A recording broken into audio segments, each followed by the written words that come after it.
मुख्यमंत्री फडणवीसांनी अमित शहा यांची भेट घेतली आहे। वादग्रस्त मंत्र्यांच्या राजीनाम्यासाठी भाजपचा दबाव वाढल्याची सूत्रांची माहिती आहे। मंत्र्यांच्या वर्तनावरून मुख्यमंत्री फडणवीसांची तीव्र नाराजी त्यांनी व्यक्त केल्याची माहिती सूत्रांकडून मिळते। फडणवीसांचा दिल्ली दौरा वादग्रस्त मंत्र्यांसाठी संक्रांत ठरण्याची चिन्ह आहे। फडणवीस अमित शहांना भेटले असून यात वादग्रस्त मंत्र्यांना घरी पाठवण्यासंदर्भात चर्चा झाल्याची माहिती आहे। वादग्रस्त मंत्र्यांच्या वर्तनावर अमित शहा यांनी संताप व्यक्त केल्याची माहिती आहे। शहा फडणवीसांच्या भेटीनं महाराष्ट्राच्या मंत्रिमंडळात वादळ उठणार आहे। शहा फडणवीस भेटीनंतर कोकाटेंची मंत्रिपदावरून हकालपट्टी होण्याची चिन्ह आहेत। गृहराज्यमंत्री योगेश कदम यांचंही मंत्रिपद जाण्याची शक्यता आहे। योगेश कदम यांना आईच्या नावावर लेडीज बारचं प्रकरण भोवणार असं दिसतंय। अजित पवार आणि शिंदेंच्या वादग्रस्त मंत्र्यांमुळे भाजपची बदनामी होत असल्यानं मंत्र्यांवर अंकुश ठेवण्याच्या हालचाली सुरू झाल्यात। यात सभागृहात रमी खेळणाऱ्या तसंच शासनाला भिकारी म्हणणाऱ्या माणिकराव कोकाटे यांचं नाव आघाडीवर आहे। कोकाटेंचा राजीनामा घेण्याबाबत भाजप आग्रही असल्याच्या बातम्या असून राष्ट्रवादीकडून मात्र खाते बदलाचा पर्याय सुचवण्यात आलाय। कोणत्या वादग्रस्त मंत्र्यांवर टांगती तलवार आहे ते पाहूया। माणिकराव कोकाटे सभागृहात रमी खेळणे, सरकारला भिकारी संबोधणे। योगेश कदम आईच्या नावावर असलेल्या लेडीज बारमुळे वादात सापडले। संजय शिरसाट पैशांची बॅग हॉटेल खरेदीच्या निविदेमुळे वादात सापडले। दरम्यान शिंदे, अजित पवार आणि शिंदेंच्या शिवसेनेतील एकूण 8 मंत्री घरी जाणार असल्याचा दावा सामनातून करण्यात आलाय। सामनाच्या दाव्यानुसार संजय शिरसाट, योगेश कदम, माणिकराव कोकाटे, दादा भुसे, नितेश राणे, जयकुमार गोरे आणि गिरीश महाजन या मंत्र्यांना वगळलं जाणार असल्याचं म्हटलंय। मी गेल्या काही दिवसापासून सांगतो की या मंत्रिमंडळातले 4 मंत्री जाणार आहेत। संजय शिरसाट एक मंत्री आहेत, मला वाटतं माणिक कोकाटे, योगेश कदम यांचं नाव त्यात जोडलं गेलेलं आहे। बाकीची नावं समोर येत आहेत, पण 4 वरून संपूर्ण मंत्रिमंडळाची सफाई करून एक वेगळ्या चेहऱ्याचं मंत्रिमंडळ आणावं अशी चर्चा दिल्लीत आणि मुख्यमंत्र्यांच्या वर्तुळात सुरू आहे। संजय राठोड यांना सुद्धा जावं लागतं। माणिकराव कोकाटे यांना राष्ट्रवादीचेच माजी मंत्री आणि आमदार धर्मराव बाबा आत्राम यांनी घरचा आहेर दिलाय। वादग्रस्त मंत्र्यांवर कारवाई करावी अशी मागणी आत्राम यांनी केली आहे। म्हणून मंत्रिपदावर गेल्यानंतर थोडा काळजीपूर्वक आपण असणं हा गरजेचं असतो। नाही, आता आम्ही आमच्या प्रतिक्रिया देण्यापेक्षा त्यांनी काय कारवाई करायचं त्यांचा अधिकार आहे आणि त्यांनी कारवाई केला पाहिजे। हे तर वाटतं ना की सरकारची प्रतिमा मलिन होत आहे सगळ्याच्यामुळे। हेच म्हटलं ना, सरकारने कारवाई केला पाहिजे। कारवाई केली पाहिजे, बरोबर आहे। धुळ्यात माणिकराव कोकाटे यांचा ताफा ठाकरेंच्या शिवसेनेच्या कार्यकर्त्यांनी अडवण्याचा प्रयत्न केला। ताफ्यासमोर आंदोलन करणाऱ्या कार्यकर्त्यांना पोलिसांनी ताब्यात घेतलं।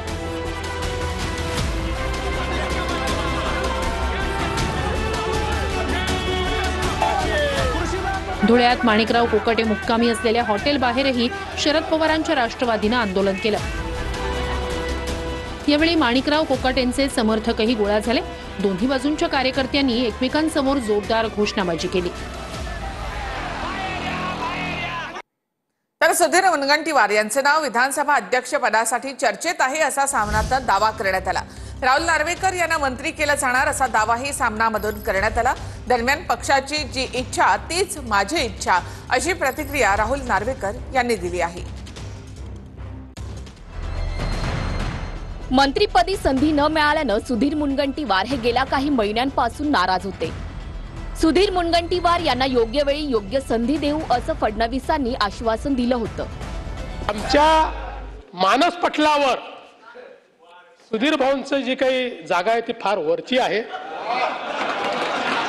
त्याच्यामुळे योग्य वेळी योग्य अशी जागा त्यांना मिळेल आणि त्यांनी जे सजेशन दिलेले आहे। मुख्यमंत्री महोदय, फार वरची जागा द्यायचा विचार करू नका। अध्यक्षांच्या जागेला कुठलाही धोका नाही। मंत्रिमंडळात फेरबदल झाल्यास सुधीर मुनगंटीवार यांना संधी मिळेल का अशी चर्चा सुरू आहे। सुधीर मुनगंटीवार यांना अध्यक्ष करणार की मंत्री करणार असा सवाल आहे. सुधीर मुनगंटीवार यांना विधानसभा अध्यक्ष केल्यास विद्यमान विधानसभा अध्यक्ष राहुल नार्वेकर यांना मंत्री केलं जाणार का असाही सवाल आहे. कोणतीही चर्चा कोर टीम मध्ये किंवा कोर टीमची तातडीची बैठक अशी काहीही लावण्यात आलेली नाही आणि साधारणतः मंत्रिमंडळाच्या संदर्भात कोणताही निर्णय हा केंद्रीय स्तरावर होत असतो. राज्य स्तरावरच्या नेतृत्वांना या संदर्भामध्ये कोणत्याही प्रकारची माहिती अगोदर प्राप्त होत नाही. वाटतंय तुम्हाला आवडेल मंत्रिपद असं नाही, मला जी जबाबदारी माझा पक्ष देईल ती जबाबदारी मी स्वीकारेन. असं आमच्या ऐकण्यात होतं काही महिन्यांपूर्वी ज्यावेळेस काही सगळ्या घडामोडी चालू होत्या, राहुल नार्वेकर मंत्रिपदी हवे अशा नागरिकांची इच्छा होती आणि स्वतः त्यांची देखील इच्छा होती असं देखील आमच्या कानावर. माझ्या पक्षाची जी इच्छा आहे ती माझी इच्छा. दुसरीकडे संतोष बांगर यांनी देखील आरोग्यमंत्री पदाची इच्छा व्यक्त केली. जर फेरबदल झालाच तर तुम्हाला मंत्रिपद कुठलं आवडेल? मला असं वाटतंय कुणाला नको असतं का, पण जर मंत्रिपद जर दिलं तर मला वाटतंय मला आरोग्यामध्ये काम करण्याचं आवडेल. माणिकराव कोकाटे यांच्या संदर्भात मंगळवारपर्यंत निर्णय घेणार असल्याचा शब्द अजित पवारांनी दिल्याचं विजय घाडगे यांनी सांगितलं. तसंच सूरज चव्हाणांना पक्षात घेणार नाही असं अजित पवार म्हणाल्याचं विजय घाडगेंनी म्हटलं. पुण्यामध्ये अजित पवार आणि विजय घाडगे यांच्यामध्ये 15 मिनिटं चर्चा झाली. पुण्यामध्ये अजित पवार आणि विजय घाडगे यांच्यामध्ये 15 मिनिटं चर्चा झाली. दादा आणि घाडगेंमध्ये माणिकराव कोकाटे आणि सूरज चव्हाण यांच्याविषयी चर्चा झाली. दादांच्या भेटीसाठी घाडगे काल लातूरमधून थेट अँब्युलन्सनंच पुण्यामध्ये दाखल झाले होते. दरम्यान कोकाटेंसंदर्भात मंगळवारपर्यंत निर्णय घेणार असा अजितदादांनी शब्द दिल्याची माहिती विजय घाडगे यांनी दिली. कोकाटे यांचा राजीनामा न घेतल्यास दादांच्या विरोधात आंदोलनाचा इशारा सुद्धा घाडगेंनी दिलाय.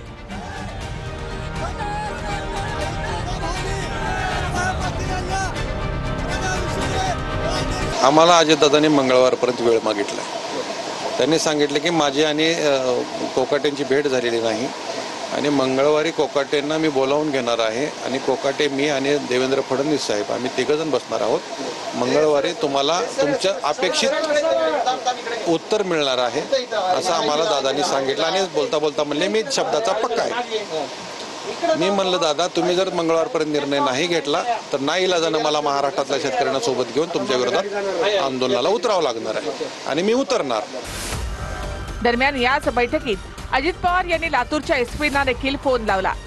घाडगेंना झालेल्या मारहाणीबाबत कलम 307 अंतर्गत गुन्हा दाखल करा अशा सूचना दादाने दिल्याचं घाडगे म्हणाले. सूरज चव्हाण यांना पक्षात घेणार नाही असाही दादांनी शब्द दिल्याची माहिती घाडगे यांनी दिली आहे. मी अजितदादांकडे आलोय तेवढ्यासाठी की मला का मारले हे आमचं काय चुकलं हे सांगा. कृषी मंत्र्याच्या विरोधात निवेदन दिलं, कृषी मंत्र्याला पदावून काढा म्हणणं आमचं चुकतंय का शेतकऱ्यांच्या पोरांचं हा प्रश्न विचारला. तटकरेंना निवेदन दिलं, त्या प्रदेशाध्यक्षाच्या समोर निवेदन दिल्याच्या नंतर तुमचा युवकचा प्रदेशाध्यक्ष येऊन आम्हाला मारतो. त्यावेळेस दादांनी अतिशय संवेदनशील भाषेत आम्हाला सांगितलं की हे प्रकार घडलेला तो चुकीचा आहे, त्याला मी तात्काळ पक्षातून काढून टाकले आणि दुसरंही सांगितलंय की इथून पुढे त्या व्यक्तीला त्या पक्षामध्ये मी स्थान देणार नाही. तर भाजप आमदार मंगेश चव्हाण यांनी एकनाथ खडसेंना शिवीगाळ केली आहे. हनी ट्रॅप प्रकरणामध्ये खडसे महाजन यांच्यावर करत असलेल्या टीकेवरून मंगेश चव्हाण आक्रमक झाले. त्यांनी खडसेंना शिवीगाळ केली आहे. एकनाथ खडसे हा मातबर नेता होऊच शकत नाही, तो भिकार नेता आहे. त्यांनी ज्या पद्धतीने आता हे वक्तव्य चालू केले आहेत, कुठलेही पुरावे नाहीत, तथ्यहीन बोलायचं. एकनाथ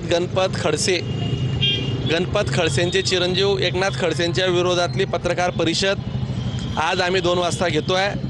त्या पत्रकार परिषदेत त्यांचा आम्ही बुरखा सगळ्यांसमोर आणू. योग्य वेळ आल्यानंतर योग्य थांबवण्याच्या गोळ्या दिल्या जातील. विधानसभा निवडणुकीच्या फेरपडताळणीवर आता आक्षेप घेण्यात आलेला आहे. खडकवासला, कोल्हापूर उत्तर आणि चंदगडच्या पराभूत उमेदवारांनी आक्षेप घेतला. व्हीव्हीपॅटमध्ये चिठ्ठ्या मोजण्याची मागणी त्यांनी केली आहे. कोल्हापूर उत्तर, चंदगड आणि खडकवासला मतदारसंघात निवडणूक आयोग विधानसभेच्या निकालाची फेरपडताळणी करत आहे. पण या फेरपडताळणीवरच आता आक्षेप घेण्यात आलाय. बुधवारी आणि गुरुवारी चंदगड विधानसभा मतदारसंघाची फेरपडताळणी झाली. मात्र फेरपडताळणीमधली मूळ मागणीच निवडणूक आयोगानं वगळल्याचा दावा नंदाताई बाभुळकरांनी केलाय. ईव्हीएम मशीनमधील मतदान आणि व्हीव्हीपॅट मशीनमधील चिठ्ठ्यांची संख्या याची खातरजमा करण्याची मागणी करण्यात आली होती. पण ही मागणीच निवडणूक आयोगानं फेटाळल्याचं बाभुळकर यांनी म्हटलं. आम्ही चौकशी केली की व्हीव्हीपॅट स्लिप आहेत कुठं, तर प्रत्येक मशीनच्या व्हीव्हीपॅट स्लिप एका काळ्या एन्व्हलपमध्ये त्याच कंट्रोल ह्याच्यात आहेत आपल्या स्ट्रॉंग रूममध्ये. म्हणजे ते काढायला काही फारसा वेळ लागला नसता आणि ते मोजाही लागला नसता.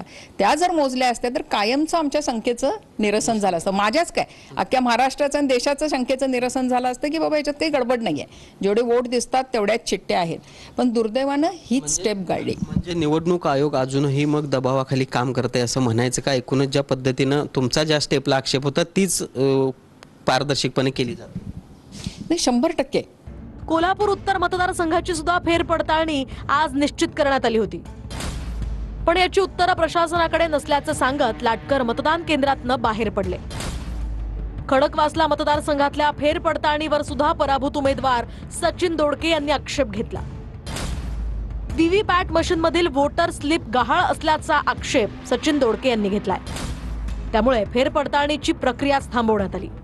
व्हीव्हीपॅडमध्ये ज्या दिवशी मतदान झालं त्या दिवशीच्या स्लिपा आम्हाला मोजून पाहिजे होत्या, म्हणून आम्ही ॲप्लिकेशन केले आणि पैसे भरले.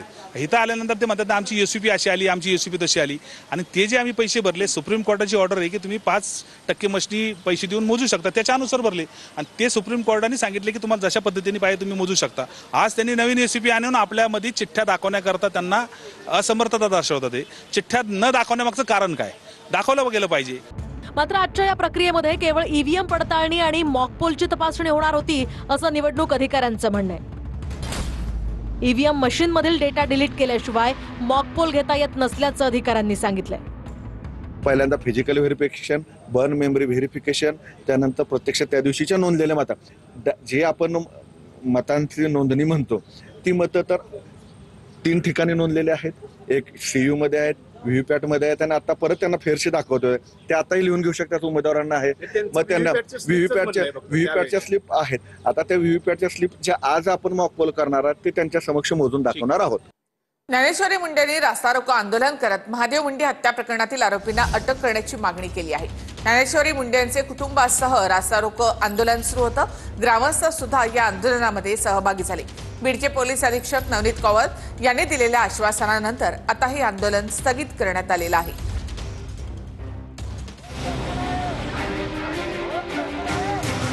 ज्ञानेश्वरी मुंडेंनी परळी अंबाजोगाई रस्त्यावरील कन्हेरवाडीत रास्ता रोको आंदोलन केलं.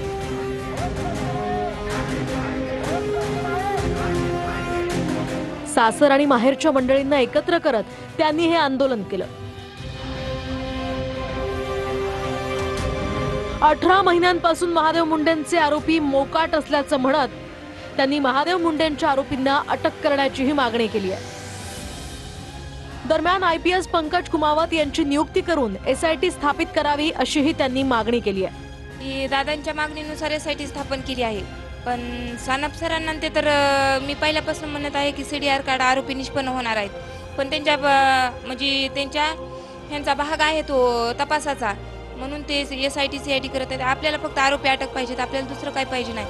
आणि ह्यांनी आरोपी निष्पन्न करावं आणि अटक करून टाकावं. धनंजय देशमुख आणि बाळा बांगरही आंदोलनात सहभागी झाले होते. जेलमध्ये आहे, पण त्याला महादेव मुंडे खून प्रकरणात त्याला 302 मध्ये घेण्यात यावे. त्याचा मुलगा श्री कराड, सुशा कराड ह्यांना पण 302 मध्ये घेण्यात यावे, त्यांना अटक करण्यात यावी. हे जे गोट्या गीते सायको किलर ह्याला पण अटक करण्यात यावं. ही ज्या माझ्या जबाबापासून तर धागे दोरे लागतील ना. माझ्या जबाब म्हणतो 99% नाही, पण 1% तरी हिंट भेटते ना पोलिसांना, जे तपास अधिकारी करणार आहेत ते. आरोप्यापर्यंत सगळ्यालाच माहिती हो वाल्मिक कार्ड त्याच्या पोरांनी केलेली घटना आहे. माझ्याकडं धनंजय मुंडे साहेबांना आणि त्यांच्या घरच्याला पाठवून देणार आहे. मी जाणार नाही, त्या व्यक्तीपाशी पाठवून देणार आहे. वाल्मिक कार्ड काय चाल करतोय की परळीचा आमदार 2025-26 मुंडे साहेबाला संपूर्ण पोटनिवडणुकीचं घ्यायची होती. वाल्मिक कार्डला ज्ञानेश्वरीताईच्या पाठीमागं गावकरी आम्ही सगळे आणि स्वतः ज्ञानेश्वरीताईनं मागच्या काही दिवसामध्ये एक आव्हान केलं होतं सगळ्यांना, ज्याला काहीतरी माणुसकी आहे, ज्याला काहीतरी समाजाचं देणं लागतंय, असे सगळे लोक या ज्ञानेश्वरीताईच्या पाठीमागं भक्कमपणे उभं आहेत. आणि उभा जोपर्यंत आहेत की जोपर्यंत ज्ञानेश्वरीताईला न्याय मिळत नाही आणि हे सगळे आरोपी जेरबंद होत नाही, तोपर्यंत हे सगळे आलेले लोक हे ज्ञानेश्वरीताईला भक्कमपणे जे आजचं आंदोलन होतं हे ज्ञानेश्वरीताईच्या न्यायाची सुरुवात आहे असं माझं मत आहे. कारण हे पहिलं पाऊल आहे ज्ञानेश्वरीताईनं टाकलेलं. रोहित पवार यांचं या संदर्भातला ट्विट आपण पाहूया. महादेव मुंडेंच्या हत्येला 650हून अधिक दिवस झाले तरी पोलीस यंत्रणेला ना मारेकरी सापडली ना हत्येचं कारण समजलं. यापेक्षा निष्क्रिय यंत्रणा असू शकते का? आज ज्ञानेश्वरी मुंडे आपल्या कुटुंबासह भर पावसामध्ये रास्ता रोको करत आहेत. हे चित्र महाराष्ट्राला शोभणार आहे का याचा विचार सत्ताधाऱ्यांनी करावा. महादेव मुंडेंना न्याय मिळाला पाहिजे. तर विकास प्रकल्पांसाठी फडणवीसांच्या दिल्लीमध्ये अनेक नेत्यांच्या भेटी. अमित शहा, राजनाथ सिंह, JP नड्डा, निर्मला सीतारामन यांची भेट देवेंद्र फडणवीस यांनी घेतली आहे. त्याचबरोबर शिवराज सिंग चौहान, मनोहरलाल खट्टर, नीती आयोगाचे अध्यक्ष यांची देखील त्यांनी भेट घेतली. विकास प्रकल्पांसाठी फडणवीसांच्या दिल्लीमध्ये भेटी गाठी. याआधी सगळ्यात आधी देवेंद्र फडणवीसांनी अमित शहांची भेट घेतली आहे. दोघांमध्ये 25 मिनिटं चर्चा देखील झाली.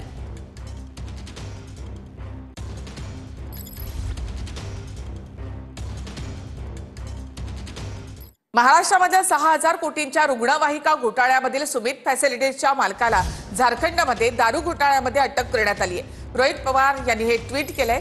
सरकारने रुग्णवाहिका निविदा प्रक्रिया स्थगित करावी अशी मागणीही रोहित पवार यांनी केली आहे. महाराष्ट्रातल्या आरोग्य व्यवस्थेतील सर्वात मोठा घोटाळा असलेल्या 6000 कोटींच्या रुग्णवाहिका घोटाळ्यातील सुमित फॅसिलिटीजच्या मालकाला झारखंडमध्ये दारू घोटाळ्यात अटक करण्यात आली आहे. महाराष्ट्रात देखील 6000 कोटींहून अधिकच्या दलाली प्रकरणात सुमित कंपनी सहभागी आहे. या प्रकरणावर आम्ही वारंवार आवाज उठवला. शासनानं मात्र दुर्लक्ष केलं. सुमितने हे प्रकरण कशा प्रकारे दाबलं, किती खोके कसे दिले याचा हिशोब कागदपत्रांसह आम्ही मांडू. तुर्तास सरकारनं रुग्णवाहिका निविदा प्रक्रिया स्थगित करावी. झारखंड मधल्या मद्य घोटाळ्यात तून काल एक पथक इथे आलं आणि या सुमित फॅसिलिटीजच्या अमित साळुंकेला अटक केली. हा एकनाथ शिंदे आणि श्रीकांत शिंदे यांचा अत्यंत जवळचा माणूस आहे. ही अटक सहज झालेली नाही. सरकारला या पैशाला कुठे पाय फुटलेत, कोणाच्या खात्यात गेलेत, प्रत्यक्ष अप्रत्यक्ष ते शोधायचं आहे आणि हे धागेदोरे महाराष्ट्राच्या मंत्रिमंडळापर्यंत येत आहेत. हे अमित साळुंके आहेत. ते श्रीकांत शिंदे मेडिकल फाउंडेशन जे आहे त्याचा कणा आहे, आर्थिक कणा. मोठ्या प्रमाणात हे सगळे पैसे हे शिंद्यांकडे वळवले आणि श्रीकांत शिंदे मेडिकल फाउंडेशनकडे वळवले. याची चौकशी आता मी करायला सांगणार. जातीय जनगणना करू शकलो नाही याचं माझ्या मनामध्ये शल्य आहे असं वक्तव्य राहुल गांधींनी केले. जातीय जनगणना न करणं काँग्रेसची नाही, माझी चूक आहे असं राहुल गांधींनी म्हटलंय. ओबीसी की जो इश्यूज हैं, जो मुश्किलें हैं, वो छुपी रहती हैं, आसानी से नहीं दिखती हैं. मेरी रिग्रेट क्या है, अगर मुझे आपकी हिस्ट्री के बारे में, आपकी इश्यूज के बारे में थोड़ा सा भी ज्यादा मालूम होता, मैं तभी जाति जनगणना करा देता. वो निकल गया और मैं स्टेज से कह रहा हूं वो गलती है मेरी, और कांग्रेस पार्टी की गलती नहीं है, मेरी गलती है, और इस गलती को मैं ठीक करने जा रहा हूं. माणिकराव कोकाटे यांचा राजीनामा जवळपास निश्चित आहे. सोमवारी कोकाटे यांचा राजीनामा होण्याची शक्यता आहे. मंगळवारी होणाऱ्या कॅबिनेट बैठकीपूर्वी हा राजीनामा होण्याची शक्यता आहे. अधिक माहिती आपण घेऊयात आमचे प्रतिनिधी योगेश बोरसे यांच्याकडून. योगेश, माणिकराव कोकाटे यांचा राजीनामा जवळपास निश्चित झाल्याची माहिती मिळते. कृष्णमूर्ती माणिकराव कोकाटे यांच्या राजीनाम्यासंदर्भात गेल्या काही दिवसांपासून विरोधी पक्षांकडून मागणी होताना पाहायला मिळते. ज्या पद्धतीने सभागृहातला त्यांचा जो व्हिडिओ होता तो सोशल मीडियावरती व्हायरल झाला, त्यानंतर विरोधक आक्रमक होताना पाहायला मिळाले. आज देखील छावा संघटनेचे प्रदेशाध्यक्ष विजय घारगे यांनी अजित पवारांची भेट घेतलेली आहे. या भेटीनंतर अजित पवारांनी देखील विजय घारगे यांना सकारात्मक प्रतिसाद दिलेला आहे. त्यातली त्यांची जी काही प्रमुख मागणी होती, अर्थात कृषी मंत्री माणिकराव कोकाटे यांचा राजीनामा पाहिजे, तर त्यांना देखील त्यांनी स्पष्ट केलं की मंगळवारपर्यंत या संदर्भातला निर्णय घेतला जाईल. एकूणच जी माहिती सूत्रांकडून मिळालेली आहे त्यानुसार माणिकराव कोकाटे यांचा राजीनामा जवळपास निश्चित झालेला आहे आणि कदाचित सोमवारपर्यंत माणिकराव कोकाटे यांचा राजीनामा हा दिला जाऊ शकतो अशी देखील माहिती सूत्रांकडून मिळते. आणि अजित पवार देखील आता या सगळ्या संदर्भात चर्चा करून माणिकराव कोकाटे यांचा राजीनामा घेणार असल्याचं कळतंय. ज्या पद्धतीने विरोधी पक्षांकडून जी काही मागणी होताना पाहायला मिळते त्यानुसार हा राजीनामा होईल आणि एकूण गेल्या काही दिवसांपासून माणिकराव कोकाटे यांची जी काही वादग्रस्त वक्तव्य होती त्या सगळ्या वक्तव्यांच्या पार्श्वभूमीवर कोकाटे यांचा राजीनामा होण्याची शक्यता आहे. धन्यवाद योगेश. एकूणच माहितीबद्दल तर सोमवारी कोकाटेंचा राजीनामा होण्याची शक्यता व्यक्त केली जात आहे.